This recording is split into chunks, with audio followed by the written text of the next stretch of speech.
Good morning to you, and thank you for finding time to be with us today. It's just about 2 minutes past 10 a.m. here in Nairobi. The show is Good Morning Africa. My name is Miriam Ogutu, and it is a pleasure to have you on board.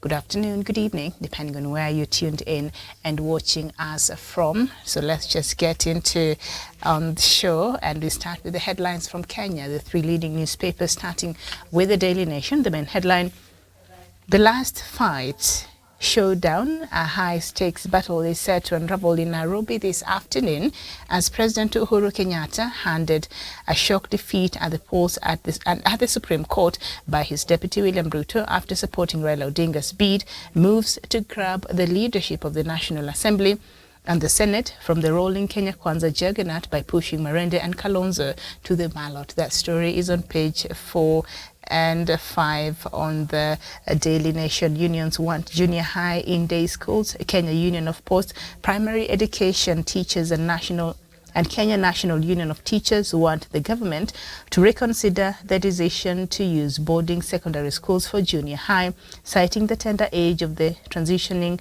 learners and saying the young children might not get along well with older colleagues in forms 1 to 4.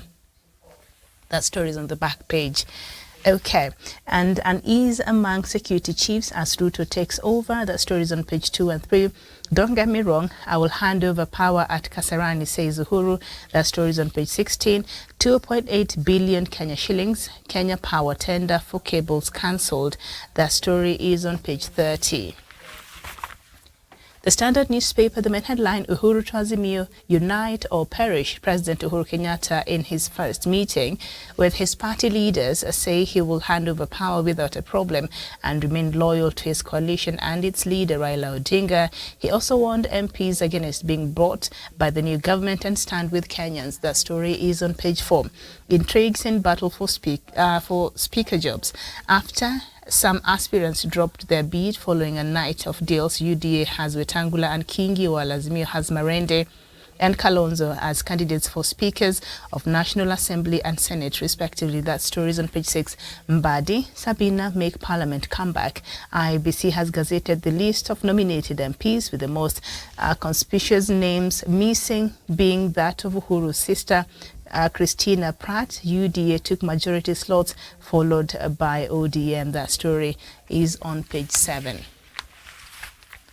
And on the Star newspaper, the main headline: how greed and strategy got DP Ruto to State House. And the main pictorial there is Uhuru Raila meet Azimio MPs, endorse House leaders. President-elect faces a delicate balancing act in sharing out jobs. President-elect William Ruto is facing a tricky balancing act, not only to satisfy competing interests among allies eyeing top state jobs, but also to distribute the national cake. But Ruto had made a raft of promises and commitments as he crafted a winning political machine. That story is on page 7. And Ruto-Raila battle for control of Parliament as MPs elect speakers. That is on page 6. So that is what we have on the leading newspapers in the country. So now let's turn our attention to some newspapers from across Africa and indeed from outside the continent. And we start with the Daily News from Zimbabwe. ED plays nice with Tony Blair, but jury out whether this will aid Zimbabwe's re-engagement efforts. That story is inside the Daily News. And South African government not backing off. I'm not sure over what, but that story is there. And Newsday, still from Zimbabwe. ZANU-PF knives out for Wadia Jena. Okay, that is the main story. And 40,000 enumerators threaten legal action. Daily Monitor from Uganda: MPs moot plan to increase their pay. That is what we have on the front page. And how Sekandi's lady friend lost property battle. That's the New Vision from Uganda as well. 16 dead, 10 missing in Kasese landslides. Yes, indeed, a lot of raining has been going on in Uganda, and it has caused a lot of some distraction there, even leading to some about 16 people losing their lives there. So that story is in there. Tight rules set for the festival, and I think I have some story on that, and we shall be looking at the African news. And General Muhoozi asked to retire from army. Okay. Our story is on page 8, The New Vision. The Guardian newspaper from the UK, Truss banks on energy bill freezing bid to unite party. And then the Daily Telegraph, also from the UK, Truss vows never again on energy bills. And then the Citizen from Tanzania, China tips Tanzania on space race. And data protection law nears as bill is set for tabling.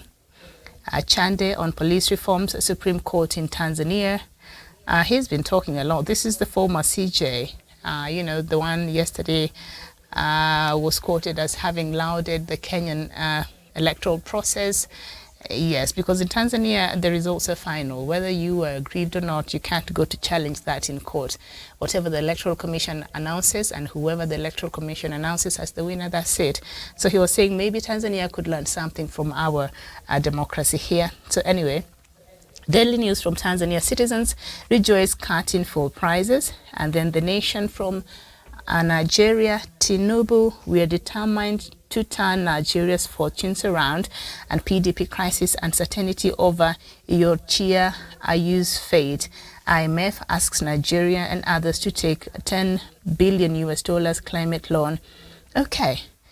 And then I'm seeing the Abuja-Kaduna train hostage negotiator in DSS custody. I have some update on that in the news coming up. And The Guardian, also from Nigeria, NEC meeting, decision day in PDP over Ayu, Atiku, Wike feud. So that is what we have on some of the newspapers.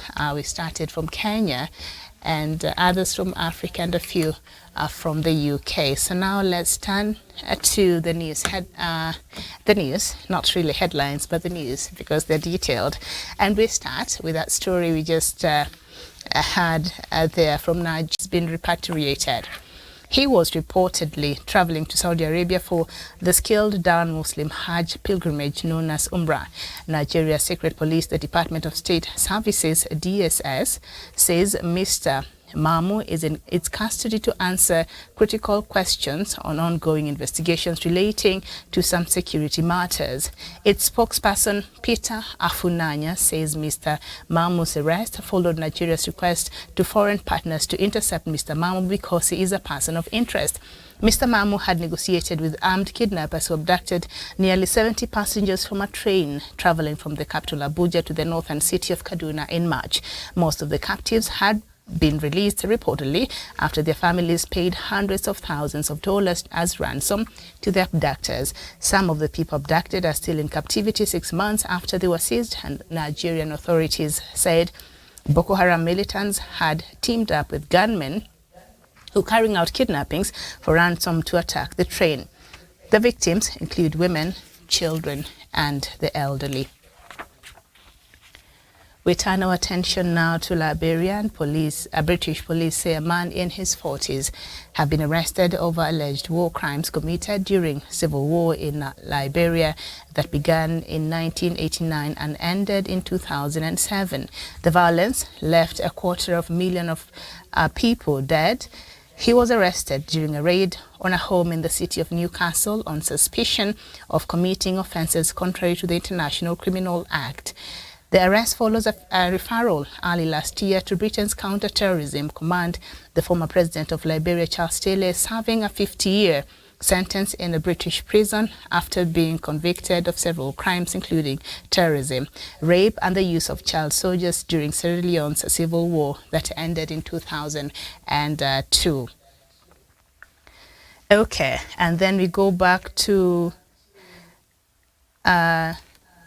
Nigeria again. An Islamic court in the northern Nigeria state of Kano has ordered 10 singers popular on the TikTok social media platform to be investigated for allegedly corrupting public morality. A spokesperson for the judiciary in Kano State, Baba Jibo Ibrahim, told the BBC the order to investigate the singers followed a complaint by a group of lawyers accusing them of using obscene language in their songs. The authorities say if police investigations find sufficient evidence, the musicians will be prosecuted. The singers, who are popular with young people in the northern Nigeria, particularly on TikTok, have not yet commented publicly on the allegations. Some of them are also actors in the booming house, a language movie industry known as Kannywood. Kano is among around a dozen states in northern Nigeria where Sharia and Islamic law is practiced along with the country's secular laws. A number of artists have been jailed in the past in the region for promoting what the authorities called immorality. And then we go to Ethiopia, and 18 victims of human trafficking have been rescued en route to destinations in the Gulf nation where they were to be sold as slaves, according to Kenya's Directorate of Criminal Investigation. The victims, all male Ethiopian nationals, were found in a house in Athi River on the outskirts of the capital, Nairobi, during a raid by detectives from the Transnational Organized Crimes Unit.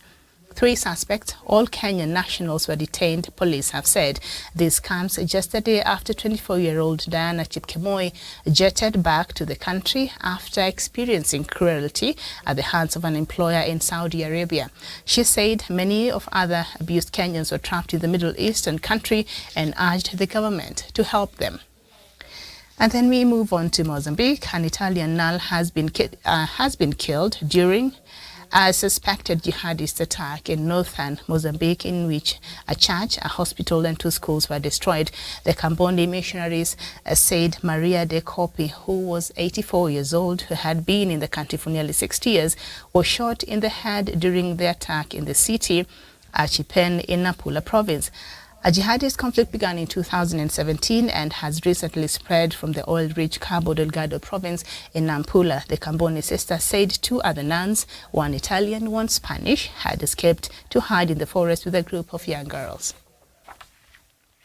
We go to Uganda, and the popular music festival in Uganda will go ahead as planned after the government and organizers agreed that strict guidelines will be implemented.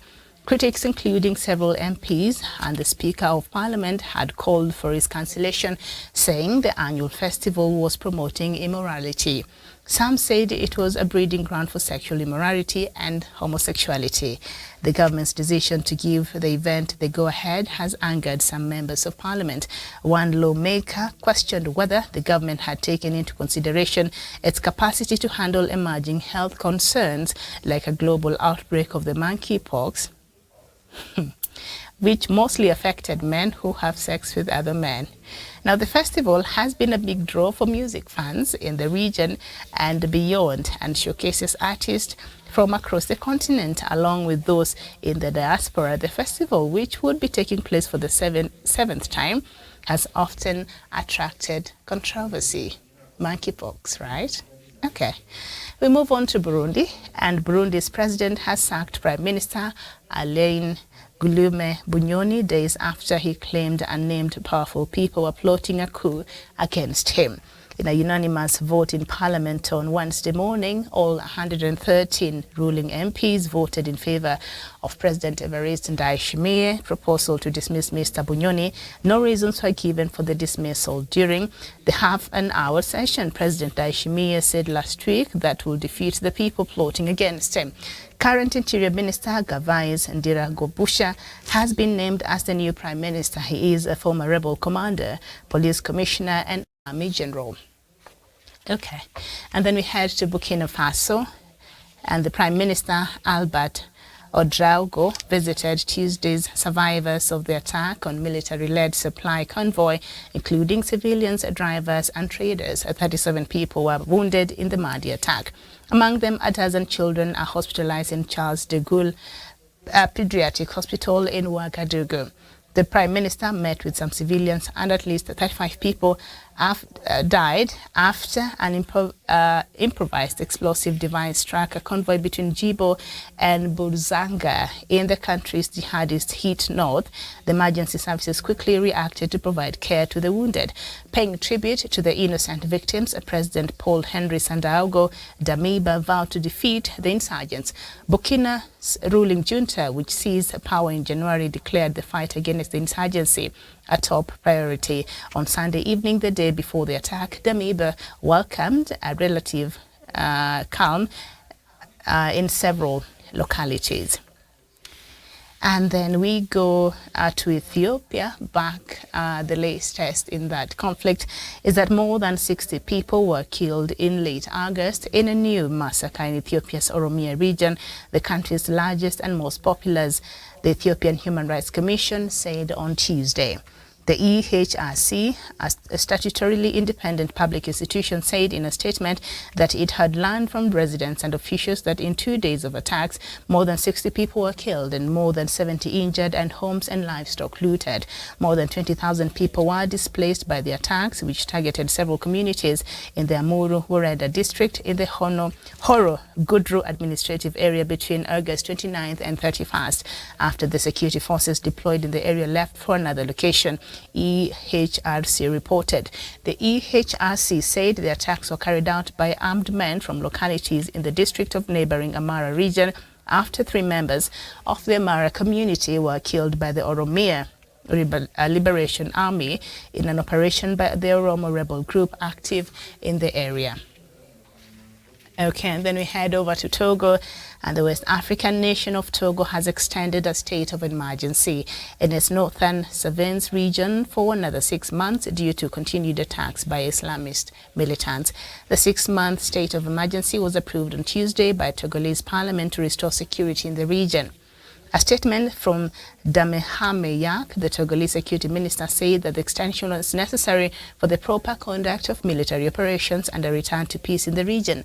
Togo declared a 3-month state of emergency in the Savannahs region in June after Islamist militants attacked an area near the border with Burkina Faso, killing 8 troops and wounding 13.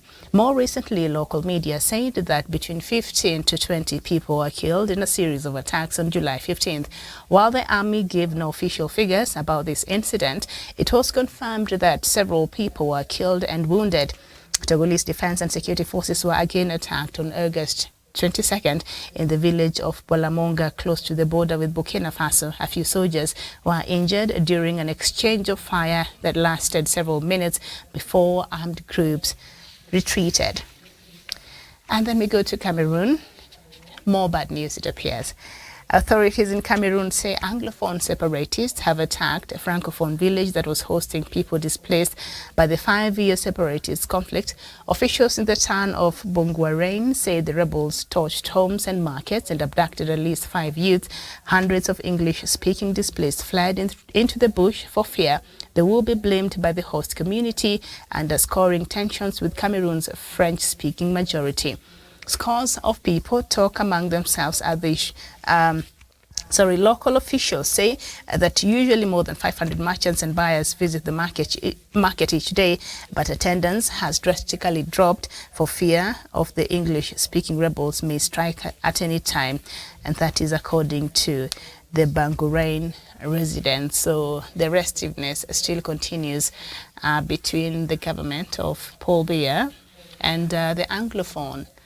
They are one of the active conflicts that we have in this continent there in Cameroon. Okay, we conclude our bulletin this morning from Somalia.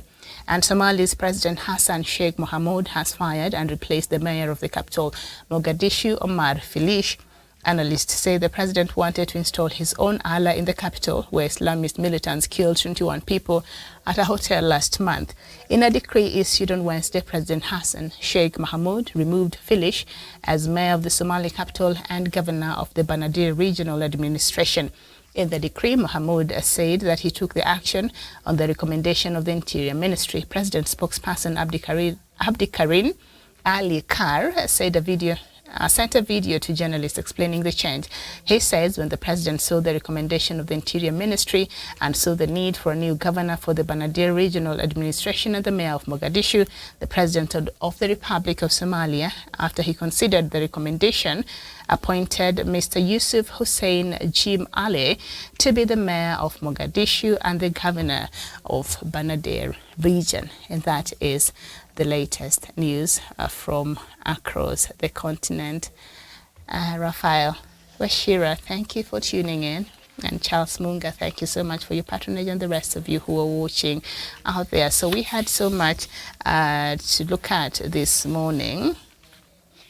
Like I said, the issue to do with the Anglophone or the separatist conflict in Cameroon is one of those active conflicts that has continued in the continent that I think has been swept under the rug. You know, when we sit here and we complain about the African Union throughout, we do that with good reasons, and that is because the African Union is not keen on really addressing some of these issues. I do understand that perhaps its mandate of sometimes, you know, they feel like they do not want to interfere with the internal affairs of these independent states across the continent. But I do believe to some degree they can have a level of influence by trying to mediate, by trying to just having people come to the table and talk about things and try to just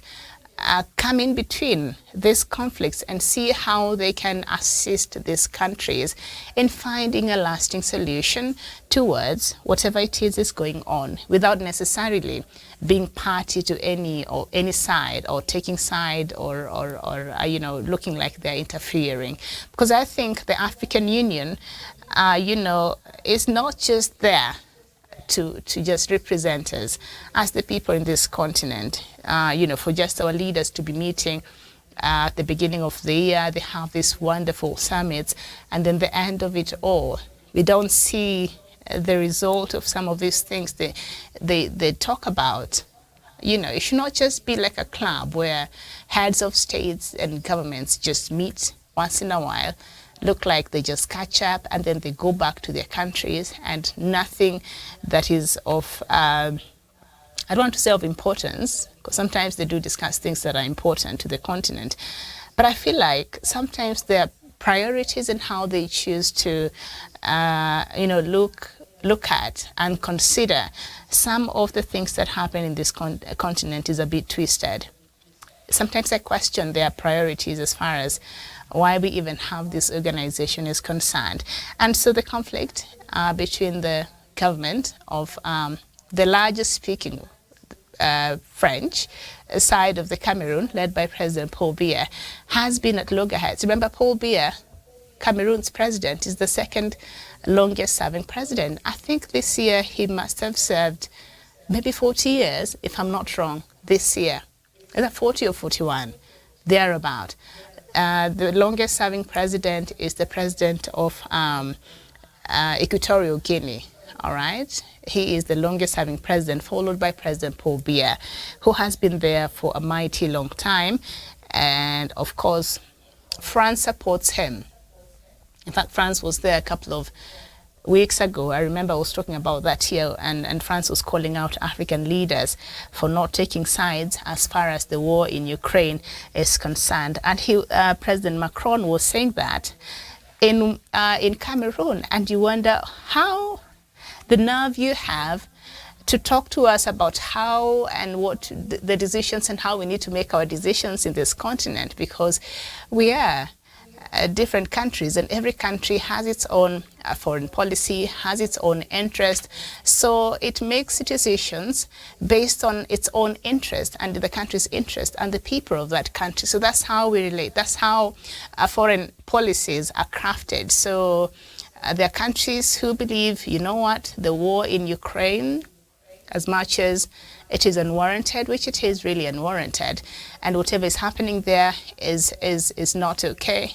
But we don't want to be party to that. So we've seen a lot of leadership in Africa take that position, and we have also seen some who have condemned, and I think Kenya was one of those countries, and we did speak our voice. The government did state its position, and that was that. And the others who chose to perhaps side with Russia. And that is that. You can't force a country to do whatever it is. You know, we are sovereign countries. So, of course, that did not please French President Emmanuel Macron. So when he was visiting Africa, and he was in Cameroon. He had gone there to visit Paul Biya. Remember, this is a president who does not even practice democracy. Paul Biya, he has been in power for 40 years, I mean, really, surely. And it is on that platform that Macron felt it important to call out African leadership on their hypocrisy. And I remember when I was talking about it, I wondered, okay, if anybody is hypocritical at that moment, I think that would have been President Emmanuel Macron, because you can't stand in Cameroon next to a person whose regime has perpetrated high levels of human abuse, whose regime does not respect democracy, whose regime is corrupt, whose regime is, we know the opposition leader served, a couple of months in jail for having protested against some of the things that the government had done. And I want to believe such values France does not stand for that, because we see how their democracy works. But President Macron did not have a problem to come and visit, because they feel whatever it is he's coming to do in Cameroon, a lot of this leadership from the Western world, they only look after their own interest. But he had to tell us what he felt we are doing that was not wrong. And he called out the African leadership while standing side by side with a man who has no regard to democracy, a man who has no regard to human rights, who has no regard to anything that the Western world seems to purport to stand for. So that was the hypocrisy, even as much as he was calling the leaders of this continent hypocritical because of they did not take a stand on the war in Ukraine. But I think that statement and where it was made President Emmanuel Macron very hypocritical.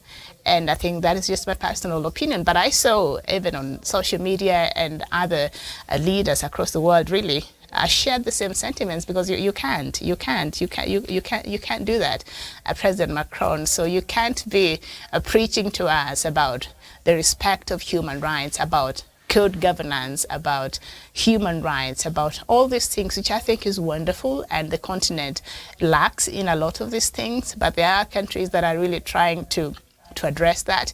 But Cameroon is not one of those countries. But you don't have a problem visiting them, President Macron. That is hypocritical. So I think next time maybe you should consider some of these things. But anyway, I'll move ahead. So that is one of the conflicts that have existed now for quite some times. The conflict goes back to like over 50 years ago. The Anglophones, they even have the name for what they believe should be their country, because they really want to separate from the larger Cameroon, which are Francophone.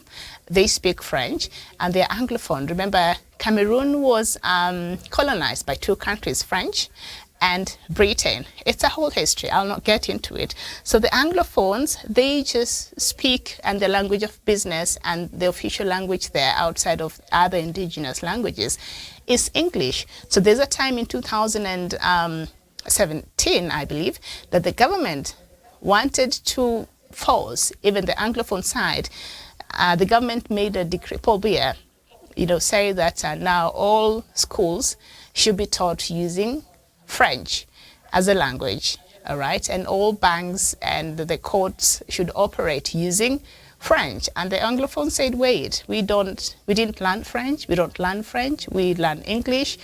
That's what we teach. The language you use when we're teaching, that is the language we use in our court proceedings, that is the language we use in our banking halls, in all aspects of their lives, that is the official language. So that began a protest. I think the teachers and the lawyers are the ones who started this process, and this has continued and ignited a war that had been fought many years back, and so the renewed spirit and agitation for secession, I think, came about. So that is just a bit of a background. It's a whole story. I don't have time for it this morning. that is the background of the conflict that we've seen there in Cameroon. But it's more than just English and French. It goes way deep because the people in the Anglophone region, they feel like they have been neglected by the government. And of course, Paul Biya, who has been in power for all this long, so I guess he gets to take the responsibility. So they feel like they're treated like they're second-class citizens in their own country. A lot of development projects or activities compared to the other side, it's really lacking in terms of their infrastructure, the roads, the hospitals, the schools. It's really lacking. That's their feeling compared to the other side, the Francophone side.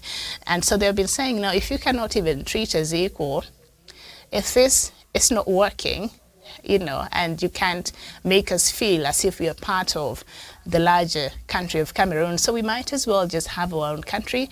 And I think they called it Ambazonia. We might as well create our own Republic of Ambazonia, whatever it is. They're calling it, the Anglophones.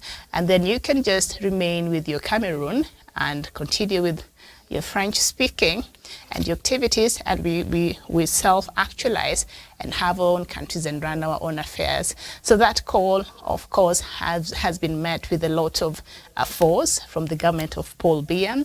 And as we speak, the leadership of the Anglophone movement, their leaders, are serving a life sentence in jail. I think starting 2019, they have been in jail, and you know, the case was determined through a martial court, which it's against the Constitution, because they're civilians. They're supposed to be tried in a normal court, but that was not the case. They were tried in a martial court.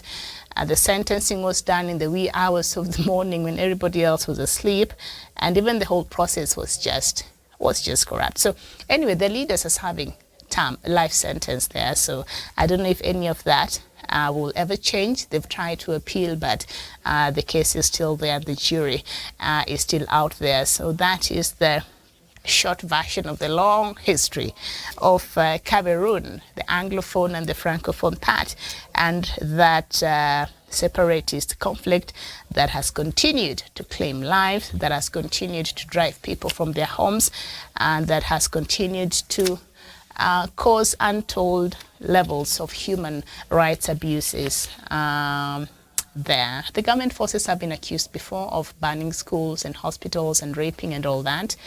So that is also there. So anyway, something is cooking up in Burundi. I saw this news the other day. I didn't get too much into it. I was trying not to read too much into this supposed coup that you know, was almost happened in Burundi. So let me just do a short recap of that story. Burundi's president has sacked Prime Minister Alain Guillaume Bunyoni days after he claimed an unnamed powerful person were plotting a coup against him. In a unanimous vote in Parliament on Wednesday morning, all 113 ruling MPs voted in favor of President Evariste Ndayishimiye's proposal to dismiss Mr. Bunyoni. No reasons were given for the dismissal during the half an hour session. President Ndayishimiye said last week he would defeat the people plotting against him. Like I said, this is a story I was reading just a couple of days ago, and I thought, but then when you sit down and think about the history of Burundi, then I think it's probably something that should worry us, especially the members of the East African community, who even until today, we're still hosting a huge numbers of Burundians, Burundi refugees. I know so many of them in the Nairobi CBD who are working there, who are living in Nairobi and other areas. And others, I think Tanzania opened a huge refugee camp after the failed coup in 2015. You know, they're still there, okay? And others in Uganda and others dotted across the continent or Africa. The issue of, you know, coups in Burundi is a thing. They have had so many coups even before the assassination of the president that died with the Rwandese president in 1990, is it 93 or 94, just before the Rwandese genocide. Rwanda's president, and Burundi's president were on the same flight that was, shot, I believe, and then they all died.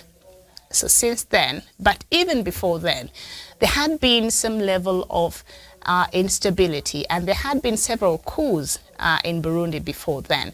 And the animosity that has continued in Burundi, much of it is ethnical, that was planted by the colonialist, Belgium. Remember, Belgium was the colonial master, both in Burundi and also in Rwanda. So in Burundi, I think also the same case in Rwanda that even led to the events that led to the genocide. We know there are the Tutsis and we know there are the Hutus. So in Burundi, Tutsis are the minority and Hutus are the majority among other sub-tribes of those two major tribes, right? And so during the colonial era, the colonialists preferred the Tutsis. So all the major government jobs where they needed an African, they will give that. They favored the Tutsis. They, according to them, they felt they were more appealing. I guess they were more good looking or things like that. All right. So they decided, because you look very nice, so you will serve in this position, because I don't know, on very flimsy grounds. Because of that and other factors, that they thought that Tutsis were better than the Hutus. So they created that divide and rule. I'm sure some of us read that through history and civics when you were reading, when we were in school. So because of that, Hutus, that animosity was planted. So they are the majority, and they felt as though they had to fight for their voices to be heard, because the minority now, as they felt, was ruling them. And they felt that was unfair. We need a government that we also feel represented. Okay? So that led to coups after coups after coups after coups. One day I'll come here and give you the whole history, all right, about that, but I can't go so much into the details. So the seed that the colonialists, in short, planted during that time grew and now has become a problem in Burundi, and also has become a problem. I know Rwanda, we are told, it's peaceful and all that, but there are some simmering tensions still over there. It's only that how President Kagame has been able to lead that country has brought things in order, but that feeling is still there, because they also had a similar past history where the colonialists preferred one community against the other one, okay? And so that is the problem. That is the problem that Burundi keeps dealing with, and there are those feelings, So when Hutus got power at some point, now they went on a revenge, rampage. And so there's that feeling, remember. And then after the coup attempt in 2015 of the former president, who insisted on running for a third term against the Constitution. The Constitution allows for 2 terms, but the then president, Burundi's former president, he died. I'm forgetting his name.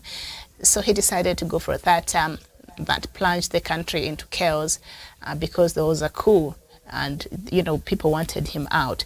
So now when you hear this new president, Evariste Ndayishimiye, suspecting that there could be a coup plot, I'm sure the government's intelligence has let him know. So I don't think this is a small feat. And yes, I do see a possibility, because Burundi has gone through so many coups, and Burundi has gone through crisis after crisis, and the conflict. Now it appears that things are cooled off, but no, things are not okay. By the number of young Burundians I see flocking in the country, because they don't feel safe. They feel targeted. And of course, these communities also created their own militias and things like that are being supported by, the politicians. So it becomes a problem. So for those who can't handle it, they leave. People have left and they keep leaving. So I think this is a problem that perhaps needs to be addressed, and this is something that we should be on alert on. And I will not rule out anything, because yes, in Burundi anything is possible, but I'm just hoping that we will not have a repeat of what we've seen happen there before, and President Ndayishimiye will we will not see another coup. That country is very fragile as it is.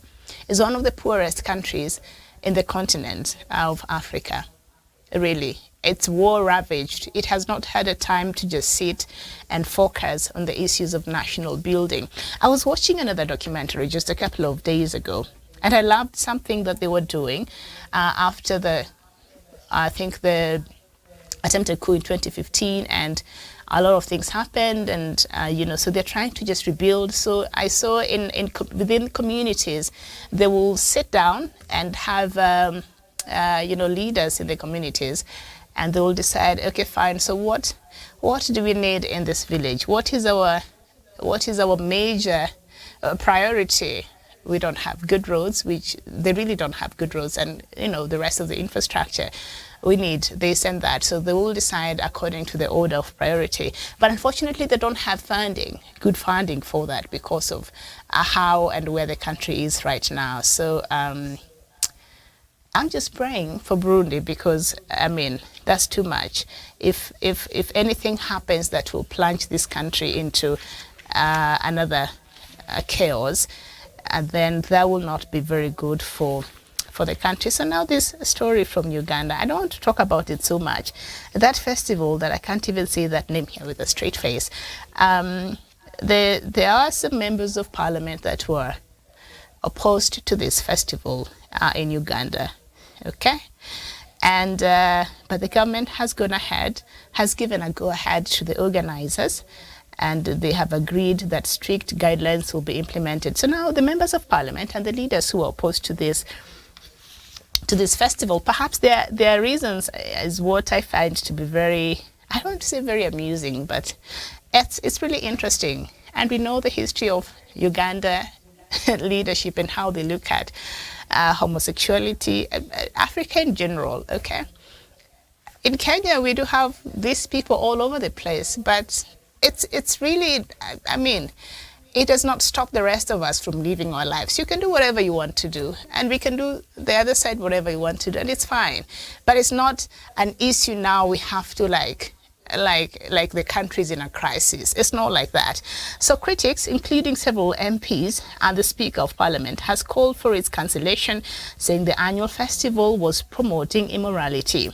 Some said it was breeding ground for sexual immorality and homosexuality. I don't know how many days this festival takes place, but surely, if sexual immorality was taking place and homosexuality was taking place, I want to believe this was ongoing even before this festival. So people are just going there to have a good time, or whatever they define to be a good time, whether you're straight or whatever it is, your sexual preference. So I don't think this is the issue really. But of course, these are the reasons they wanted to use as to the reason why this festival should not continue.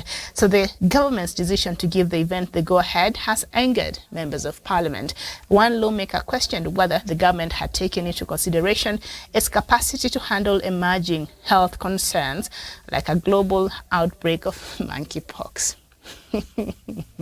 Coronavirus will make more sense. Dear Member of Parliament of Uganda, maybe you would say, because of the nature of this festival, there will not be social distancing. And because people have to drink, I hear there's a lot of drinks there. So people will not be keeping the social distance and all that. Maybe in the context of coronavirus, that will make sense. But I do know a lot of countries, not just in the continent, but world over, I think these restrictions have been lifted. So for this Member of Parliament to say that this festival, the government has not considered the risks that comes with monkeypox. This is so funny. So they're saying the government should consider a global outbreak of monkeypox which mostly affects men who have sex with men. Okay? So he's saying these people, according to this member of parliament, they're thinking these homosexuals, when they come here, they're bringing monkeypox to the rest of the population. Come on. Come on. You can do better in your critical thinking. You can do better. I don't think so. I don't think so. If you don't want a festival, we had one here. I don't know what became of it, the Masaku Sevens. I don't know how many times it happened, but I know when it happened, it was the talk of town for the next, I don't know how many years. And I've not heard of it. It was a rugby tournament, and then it was followed by a lot of whatever it is. And you could define it as these members of parliament in Uganda defining it, what some would consider very immoral activities and whatever it is that was happening that accompanied that festival. But it was just young people having fun, being careless, and a lot of other things, as is expected in some of these, some of these things. But I've not heard of it again, so maybe the government, maybe they felt this is not it. But the point is, people will do whatever they want to do anyway. People will be immoral. Go to these universities, see how these young people behave there. So we close down the universities because people are not moral, or what should we do now? People will be immoral, whether they are going to be moral in that festival or not. So I think sometimes it's just imposing our own personal beliefs on others, and at the same time we forget that we have more pressing issues to deal with. Can you see that people don't even have food to eat? Maybe we need to focus our attention, especially those politicians, on things that actually are helpful to people. Leave the monkeypox. It has nothing to do with whatever it is at that festival. Is said to do. But anyway, it's interesting. So the festival is a big draw for music fans in the region and beyond, and showcases artists from across the continent, along with those in the diaspora. The festival, which will be taking place for the 7th time, has often attracted controversy. Okay, and I think by this drama and this publicity, I think this year it will attract even more fans. I'm sure even from Kenya, people have already started booking their bus tickets and air tickets to attend to this festival. I can't say its name with my straight face, so you'll excuse me for that. Okay, I think that's enough for this month. Oh no, a very important story here, away from the controversial party story there. Now, a prominent, because we still have like 10 minutes, a prominent self-appointed negotiator who facilitated the release of dozens of captives from armed kidnappers in Nigeria has been arrested in Egypt. Pause. Now, the Nigerian authorities say Tukur Mamu was seized on Tuesday in Cairo on his way to Saudi Arabia and has been repatriated. He's been brought back to the country, Nigeria. Now, he was reportedly traveling to Saudi Arabia for the scaled-down Muslim Hajj pilgrimage known as Umrah. Nigeria's secret police, the Department of State Services, DSS, says Mr. Mamu is in its custody to answer critical questions on ongoing investigations relating to some security matters. Okay, now, so this person, and this is a problem I've been having with the manner in which the issue of insecurity and these kidnappings for ransom and how the government has been handling this matter altogether. You find that there are specific people who are designated for negotiating with the kidnappers. So they will go talk to the kidnappers. Kidnappers will tell them this is how much we want according to the head count that we have in our custody, the people that we kidnapped. So this is what we need, you go tell them. And then he'll come, he'll talk to the authorities and the families and those who are able to afford. They'll give him money and he will take to them, it's usually men. And he'll take to them and the people will be released. So I've always wondered, one, how do these negotiators know where these criminals are? And two, how can they do this, negotiating incident after incident, kidnapping after kidnapping after kidnapping, same people who stand in between as negotiators for a safe release of the people who have been kidnapped after money has been paid, and the government never bothers to use the intelligence from these people, if at all, to try and get these kidnappers and arrest them, and maybe try to bring this issue, under control. So that has always disturbed my mind. So this person was on his way after successfully negotiating. Of course, he was given his cut. He was on his way to Saudi Arabia. And the reason why I think this is very interesting to me, there's a time I read from very credible sources, but I'll just say allegedly, okay. So allegedly, a country like Saudi Arabia and Qatar, sometimes they are part of the things that we see, especially the kidnappings, and more so high-level kidnappings. So they will, from the story I was reading, allegedly, even arrange for these things to happen, and then they will swoop in and look like they are the ones who have saved the situation. Of course, the increase in these kidnappings majority of them has targeted locals. But when you look at even the latest, you find that they're targeting church leaders, Catholic priests and nuns and people like that. Those are the people who have been on their target list lately. But we know that unfortunate train hostage that happened in March, where people were, the train was derailed and they shot at it and they kidnapped so many people. So some of them have been able to be released. Some are still in custody. So this person who was leading the self-appointed negotiator who facilitated the release of dozens of captives, now has enough money to travel to Saudi Arabia to go and for the pilgrimage, for the scaled-down pilgrimage. It's called Umrah. I think something is not adding up here. So the government, apprehended him in Cairo on his way there, and he was brought back. Why was he even allowed to leave the country? Why does he go to these kidnappers time and time, negotiating, taking the money, coming back? And he goes and lives his life as if things are okay. Why hasn't the government asked, further questions? How comes he knows where these people are?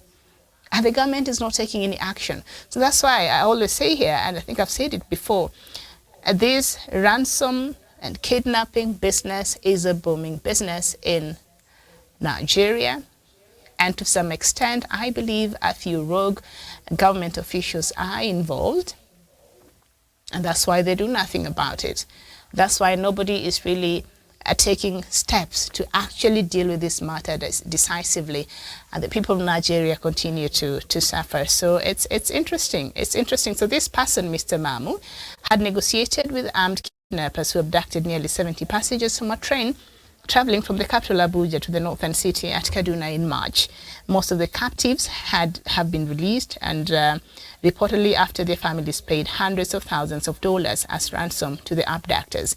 Some of the people abducted are still in captivity 6 months after they were seized. Nigerian authorities said Boko Haram militants had teamed up with gunmen who carry out kidnappings for ransom to attack the train. So these negotiators, I think they could, if the government of Nigeria was serious really about addressing this matter, they would really, they know something, and they should be questioned. But, that is just another story. This person, I'm sure, will be released, and I'll be here telling you about it, and no action will be taken, because that's how it works out there in Nigeria. Thank you so much for your time this morning. This has been Good Morning Africa. My name is Miriam Obutu. I'll be back here at 12 noon East African time, and we shall be looking at the peace process in South Sudan. Yesterday during the news, I think I read part of a very disturbing report by the United Nations, the latest on South Sudan. So we shall look at that and look at how far they are coming with the peace process and why the peace, and if at all the peace process is holding, and you will tell me what you think about that. My name is Miriam Ogotu. Enjoy the rest of your day. Bye-bye for now.